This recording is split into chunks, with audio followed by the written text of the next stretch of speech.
Welcome to the Voice of Mount Pleasant podcast, featuring discussions and interviews about the people, places, and events that make Mount Pleasant such a special place. Hello, this is Roger Gaither, your host for the Voice of Mount Pleasant podcast. Today, we have a two-part interview. In part one, the publisher of Mount Pleasant magazine, Bill Macchio, chats with Theresa Stratford, managing editor of the special pandemic edition of Mount Pleasant magazine. Then, in part two, Bill talks to Dana Coleman, the art director for Mount Pleasant magazine. Now, here's Bill and Theresa. Hey, Theresa, thanks for joining me today. I appreciate it. Yeah, no problem. So before we go into the magazine and what we're doing, tell us about what you're doing, how the kids are doing, and a little bit about your life. Yeah, so right now I have a second grader, a kindergartner, and then a 3-year-old. So in a sense, it's not that bad because, they are little enough to not really kind of like know what's going on. I mean, of course they know their school's canceled and they're not going to school or seeing their friends, but and their activities were canceled. But for the most part, I can kind of keep them busy just with doing some things in the yard. And, so I feel like it's not terrible for them. I mean, they're actually doing better than I think people thought that kids would be doing, Our children are more resilient than we think they are. I think so too. I was really concerned about the homeschooling at first, but it's gone okay. I mean, we have assignments that we have to do every day, so we do them. At first, I was a little bit pressuring myself to try to get them done quickly, and now it's like if we miss one of the things on the list, I just try to pick it up the next day or something. So let me ask you this, because when I approach you about helping me document this, the kind of, I want to know exactly what went through your mind when I asked you to help me document I wanted to do it so badly because I think it's very important to people that they see that there's somebody out there that's still trying to tell their stories. People want to get their stories out, and then other people want to read about those stories. So I know for me, I've been reading a lot more articles and things like that than I was before, because I don't know. I mean, it's just important to stay informed right now of what's going on. So what do you think about the content that we've generated documenting this pandemic? Yeah, I think it's good because we've tried to stick with a lot of local stories, but then we also did do some national stories so you can know what's going on around, further away where you probably have relatives, living. So, but it is nice to see that really, so many of us are all just kind of doing the same thing. That's the bottom line. So it's been kind of cool to see that. The whole world is on the same page. The whole world is experiencing the same thing you and I are experiencing. Exactly. And that's nice to see. I don't know. I've really liked the neighborhood story was really good. That was kind of a cool story. What did you think about the article of the people that had actually gotten the disease, the virus? What did you think of that? That was really good too, and also a little bit uplifting because you realize that they are okay now, and so they told their stories, and one of the guy, he had a son with that had a health condition, so that was really scary for them. He's living there with his son that has a health condition. So it's just it was good. I liked reading those stories, and then the woman that we interviewed, Roxanne. She's just kind of like an average person with a daughter and everything like that. And she contracted it. And it was like, oh, okay, this really can just happen to anybody, So, it was good. It's good to see those stories. Roxanne's video online on Facebook went viral really quickly. So I'm glad she agreed to do the editorial with us, Me too. I think the piece that the gentleman that's married to the nurse. Yes. When I read that, I had to stop and wipe my eyes. Me too. So did I. It was a very good article. So did I. And it also, it renews your energy though, that we need to be doing stuff for people that are in the healthcare industry right now. Just kind of getting the word out about what they're dealing with and how, it's stressful for them, but they're still doing it, and it's what they love to do. And yes. So they are doing this, and but it's like we just need to remember that, we got to try to. I think as a publication, we got to try to get their word out and just try to help them in any way we can. I mean, it's hard as a publication. It's like, what can you do? But getting their messages out to the public is what we can do. As I've said in this journey together with you and the team, that when people pick up the latest issue and they read the articles that we assembled and the testimonials from these people who have been through this, the people that pick up the magazine, there'll be a certain joy that they'll get from it. Yeah. Not because of the issue we put together, not because of the content necessarily, but Mount Pleasant Magazine is a part of their lives. And I think they'll receive comfort in that, because we are the voice of Mount Pleasant, whether it's this podcast or whether it's the magazine. Mount Pleasant Magazine is a voice. So I appreciate what you've done. Now, I got another question for you, though. How do you like working with the publisher?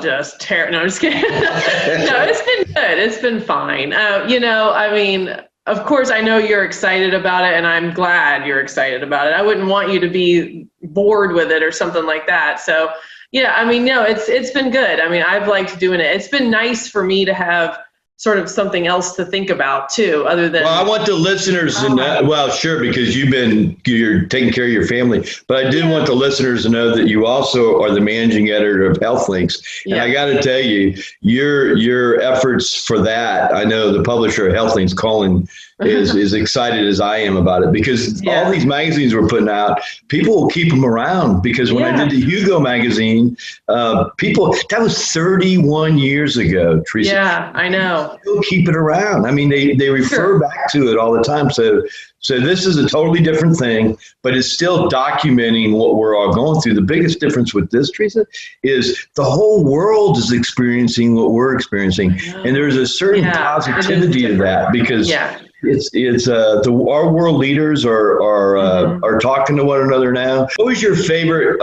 in documenting this in our COVID-19 edition? What article did you like the best? That's really hard. I mean, I liked the story about the police chief. That was a good one. I liked Colin's story about the world, how it came together. I really liked that one too. Colin McCandless. I liked Denise did a great job too with her stories. Yeah, the seniors graduating. I liked that one. Yeah, that was great. Mm-hmm. This has affected so many people. We could, as much great content as we have in this issue, there's no way we could cover it all. You know what I mean? It's just. Really not. But we can always try to do it. Maybe, there's going to be so many things that this is going to be around, obviously, for a long time. Not just the fact that maybe it will be around the virus catching it, but just the effects from it will be around for a very long time. So I think it's good that we'll have stories and content that we can do further on, for a year or 2 years. I mean, who knows? Well, the next issue of Mount Pleasant Magazine will have a lot of editorial in there about the coming out of it, so to speak. Because by the time the July happens, we'll have come through this, hopefully. How do you think this has made Mount Pleasant stronger? Well, I think it's making people realize that, what they had before, maybe they took it for granted, So, I do think everyone's feeling that way. Even just little dumb things like going to the store quickly to get, chips. You can't really do that now. There's a 15-minute line out the door. Right. Just little things like that where you're just thinking, gosh, why was I ever complaining? Right. That's a great way to put that. That's a great way to put that. How bringing people together? I think it's going to bring people together, because I just think once things start to slowly get back to normal, people are not. They're just going to take less things for granted. You're not going to complain about maybe something dumb like, traffic. You might not complain as much about that, because in a sense you might be happy to see traffic. Really, finally, people are able to get out, go to work, or things like that, So I do think there's going to be a definite difference, and also too, just how you treat people that work in grocery stores and things.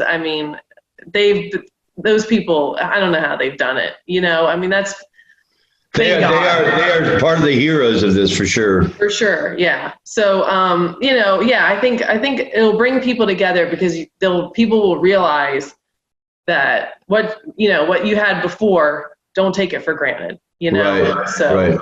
Let me ask you a serious question, okay? Yeah. How many people do you think are sticking their tongues out behind the masks? Listen, I appreciate you joining us here on the Voice of Mount Pleasant podcast. And I very, very much enjoyed working with you on documenting this pandemic and what we're all going through. It means a lot to me that you put the effort you put into it, and I think it'll mean a lot more to our readers. By the way, they can go to Coronavirus Mag. That's coronavirusmag.com, and they can read it digitally if they have a chance to pick it up. But again, Theresa, thank you very much. I appreciate you. Yeah, sure, no problem. Okay. See you later. Bye-bye. In part 2 of our Voice of Mount Pleasant podcast, Bill chats with Dana Coleman. Hey, Dana, I appreciate you helping with the COVID issue. It's going to be great. Tell me, how's your family doing? And tell me what you're going through a little bit. Yeah, the family's doing okay. I've got kind of a unique situation here in that, we're watching after my mom. She's in her mid-70s. And also, so we got to be real careful around her. And also my wife has lupus. So she's got a pre-existing that's pretty harmful for her body. So I got to be extremely careful when I leave the house and go around anyone to make sure I don't bring anything back. Yeah. Do they worry when you leave the house, Dana? Yeah. Of course, my mom is pretty worried. She doesn't go out the house much at all. My wife hadn't left the front porch in over 2 months because she's definitely afraid. With lupus, it's autoimmune disease that attacks the body. So if she gets even a cold, her immune system will see the cold as attacking the body. And so it goes out and attacks not only the cold, the viruses, but it also attacks her organs, such as her lungs, her heart. It attacks her joints. So it does real bad thing, and it doesn't know when to shut it off. So not only is it a bad aimer and focuser, what lupus does is just attacks everything. So if she were to get coronavirus, COVID-19, it would be pretty bad for her. So it's like death. Talking about that, how the senior centers and different places, and we did an article in the magazine, as you know. So you've been helping me design the magazine for 20 years. It's been 20 years, you think? 18 years? Yes, it's been almost 20 years. We've been together from the older magazines to the inception of Mount Pleasant Magazine. So I got to tell us, or tell me for sure, how are you approaching this differently than you would a regular magazine? Well, this magazine, I see it as being historical. I'm born and raised here in Mount Pleasant. I went through Hugo. I was a senior in high school when Hugo hit. So I know exactly the devastation and everything else. Actually, the house that I grew up in was flooded. We had 6 feet of water on the inside of our house because we're pretty close to the marshlands. And so I know the effect and the devastation that caused. And I remember not too long ago reading an old publication about Hurricane Hugo, and it brought back all these memories of what I went through, what actually happened. And I'm thinking this edition of Mount Pleasant Magazine in 10, 15, 20 years or so, when someone who went through it look back at it, it'll stir up their memories as well. It'll be a nice keepsake historical magazine to keep around. Yeah, it's fun to be part of this. So tell our listeners how you are positioning the content, and tell us what some of your favorite stories are in it. Yeah, I've got all the stories are very interesting. They got the by the numbers that let you know, like a timestamp of what happened before, the numbers and everything, and the current numbers, which is pretty fascinating. A couple of the articles I like, we have an article in there called we're in this together, and it shows a thank you to a lot of the medical people. You got thank you to the nurses, of course, the doctors, the firemen, the policemen, the teachers. And one that I found real interesting was they gave a shout out to the hospital cleaners, people who clean out the hospitals, the workers who mop the floors, scrub down the equipment and everything. And I heard you talking about that one. That's kind of like unsung heroes, right? Yes, absolutely. I think it's great to include them because a lot of people forget they're also putting their lives in danger just by being there, surrounded by all this germs and virus and everything. Right. Yes. So that one was great. Another article that I really like was an article done by the husband of a nurse. And it goes into great detail on, how caring these nurses are, how attached they really are. And during this crisis, one day you could see someone and they're doing great, and the next day they could be in a ventilator, and in a few hours they're no longer with us. The interviews with the survivors, I found interesting. Did you as well? Yes, the survivors one was real good. I like that you get to see an inside view of what they went through and how, the pain and the fevers and the hard breathing and everything that they went through. I thought that was real well. I enjoyed the interviewing the town administrator, Eric DeMora. I thought Eric's story, to run a town like Mount Pleasant through this pandemic is quite interesting. Did you find that interesting? Yeah, I did, and find out what goes on behind the scenes that we're not really privy to, but and how difficult it is to make some of these decisions. I thought it was very good.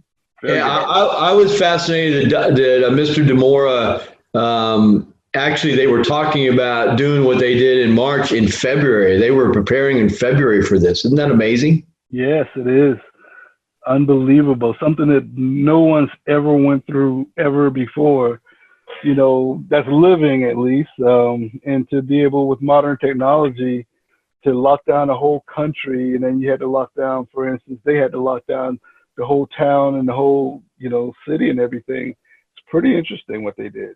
I agree with you. This is going to be a keepsake magazine, and people will treasure it and keep it around for decades and share it with their grandchildren and their children. Hey, Dana, I really appreciate everything that you've done for Mount Pleasant Magazine over the years. I appreciate you joining us on the podcast. I think that our listeners will like to hear from somebody that's been visually what they see in the magazine you help create. So I appreciate your time, Dana. Thank you very much. All right. Thank you for having me. You have a great day. Hey, you as well. All right. Bye-bye. All right. Bye-bye. Thanks for spending your time with the Voice of Mount Pleasant podcast by Mount Pleasant Magazine. Your community, your podcast. Listen to this and more local podcasts at mountpleasantpodcasts.com.